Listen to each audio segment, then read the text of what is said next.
Jejak musibah gempa dan tsunami di Aceh memang selalu menggelitik.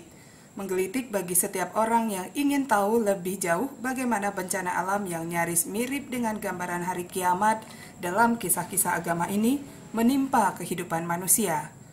8 tahun pasca gempa dan tsunami melanda Aceh, kisah-kisah korban masih terus menarik untuk disimak. Selain itu, situs-situs peninggalan gempa dan tsunami pun kini semakin menarik untuk dikunjungi. Seolah tak ingin melewati kisah yang sebenarnya, para pengunjung dari berbagai daerah memilih situs-situs tsunami sebagai destinasi utama ketika mereka berkunjung ke Aceh. 26 Desember 2012, sewindu sudah lindu besar dan humbalang tsunami melanda Aceh. Korban-korban jiwa yang jumlahnya mencapai ratusan jiwa itu pun mungkin sudah tenang di alam baka. Namun kenangan hebat itu tak mudah dilupakan begitu saja.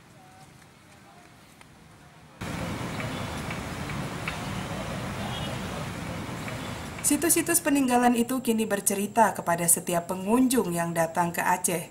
Situs-situs jejak tsunami ini menjadi destinasi utama pengunjung yang masih penasaran akan hebatnya gempa dan tsunami melanda Aceh.